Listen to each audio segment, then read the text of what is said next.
This week saw the release of the third issue of Two-Face's current miniseries, in which the binary Mr. Dent tries to bring some order to the underworld by establishing the White Church. This is a sort of supervillain's court, with the Reaper as a judge and Two-Face as either the prosecutor or the defender, depending on the case. However, not everyone is happy about this development, and a mysterious shadow hand has assembled a group of villains to try to undermine the White Church. And this issue reveals the identity of the Shadow Hand, which is a massive spoiler, so I'll get to that later on. The premise of this issue is that Scarface has been kidnapped, which has infuriated the ventriloquist, who is on the cusp of launching an all-out gang war to get his beloved puppet back. And who has taken him? Baby Doll. So the headline here is that this is the first issue to actually feature the Batman the Animated Series original character Baby Doll in a significant segment. She has made some glorified background cameo appearances over the last 30 years, most notably in Harley Quinn's 30th anniversary special. If you're not familiar with Baby Doll, she's a former TV star, Mary Dahl, who was born with a rare condition called systemic hyperplasia, which effectively prevented her from growing up. She was stuck looking like a child, despite the fact she was in her 30s. She grew tired of being typecast and tried to get more serious dramatic roles, but that didn't work out for her, and her sitcom was cancelled. After years of neglect and anxiety, Dahl kidnapped her co-stars from her sitcom to try to recreate the magic and make herself feel valued again. But it didn't work. She wasn't the most significant Batman villain, and on paper she sounds pretty silly. But that episode is one of the best in the entire series and is genuinely touching, especially the ending where Dahl confronts twisted reflections of herself in the House of Mirrors.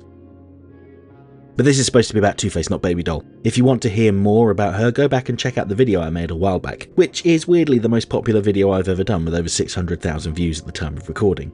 The comic book version of Baby Doll is a very faithful adaptation of the cartoon original, right down to her initial scheme of kidnapping her TV sitcom family and the inclusion of her bodyguard/nanny Mariam, which I know will please a lot of people. And I like how artist Fabio Veras draws Baby Doll like an actual human-looking child, not a cartoonish caricature. That look worked perfectly well in BTAS because it was a cartoon, but this is a more grounded comic book, so making her appear to be an actual child rather than some sort of gnome is welcomed. While in the cartoon, Mariam was a capable fighter that gave Batman and Robin some trouble, Dent is more direct and just shoots her in the gut to get past her and secure Scarface.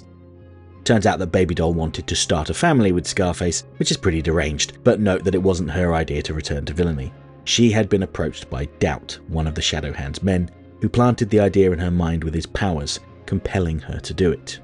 I mentioned this in my video about Two-Face number 2, but Doubt is a recent creation of writer Christian Wards, who has the ability to control people by framing his commands as doubts. For instance, he tells Two-Face that he doubts he will continue pointing his gun at him, thus preventing Two-Face from using his gun. He also tries to use his powers to free Two-Face from Dent's mind prison. And that's really what this story is about. It's about systems and balance, the White Church versus the Shadow Hand, good versus bad, Harvey Dent versus Two-Face, and so on. Now, Harvey Dent is able to overcome Doubt's powers because of his faith in the system. Batman had a similar experience where he defeated Doubt by listening to the voice of confidence in his mind, Alfred's voice telling him that he could do anything, and faith is the antithesis of doubt. This is pretty ironic because the system he created is exactly why he's in the predicament he is in. Dent's internal system is designed to keep both him and Two-Face in equilibrium. If one tries to exert control over the other or becomes dominant, then his mind unleashes its defenses. We see what Two-Face refers to as white blood cells in his mind prison, which looks more like the Angel of Death. While Dent has his internal white blood cells to police his mind prison, it seems like the Shadow Hand is Two-Face's external defense mechanism, trying to undo everything Harvey Dent has achieved in order to regain some control. Lake Cantwell's inability to hear proves to be an advantage in this issue. She resists Doubt by turning her hearing aid off, effectively shutting him out. Of course, Doubt doesn't realise that she can't hear him, so he lets his guard down. And she continues to be an interesting character with more details about her impoverished upbringing coming to light, while she and Dent try to find out where Baby Doll is.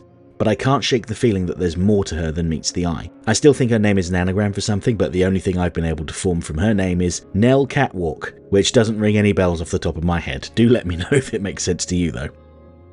One final observation I wanted to note is that at the start of the issue we see Two-Face walking through the desert mindscape just outside of his mind prison, where he sees Harvey Dent, suggesting to me that there are 3 people in Dent's mind: Good Harvey, Bad Harvey, and Two-Face.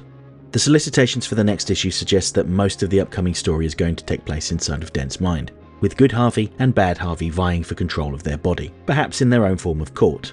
So expect some good back and forth between the two sides of Mr. Dent and some introspective analysis of their trauma. While I found the reveal of the Shadowhand's identity to be pretty predictable, it's well executed and I always enjoy seeing Dent struggle with his own personas. There's just something so beautifully sad about it, and I just can't look away. Two-Face number 3 is available from all good comic shops now. If you're based in the UK and don't have a comic shop near you, then you might want to use my affiliate link with the UK's largest comic book retailer, Forbidden Planet. I have included a link in this video's description. Alternatively, if the idea of hoarding a collection of comic books fills you with dread, I'm getting perilously close to filling up our storage unit, you may want to try getting a digital copy of the issue from Amazon.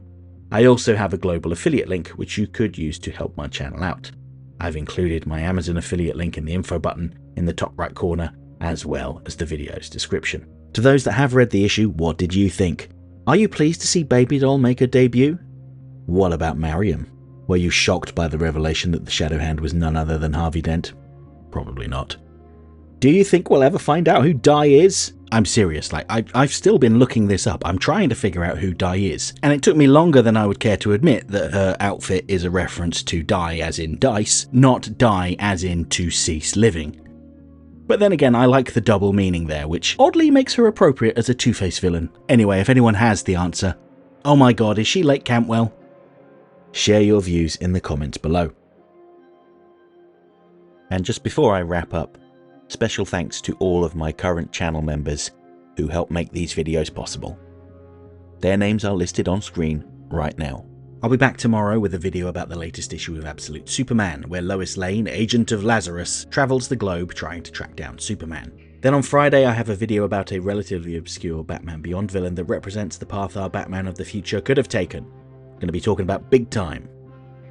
Then on Monday, well, you asked for more videos about Creature Commandos, so you're getting another one. I want to talk about Weasel and how James Gunn took a ridiculous obscure Firestorm villain and made me give a crap about him.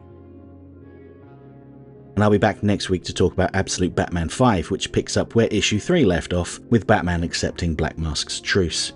Writer Scott Snyder has asked people that read the book early to avoid posting spoilers as much as possible, so I'm intrigued to see what might happen. Hope to see you then.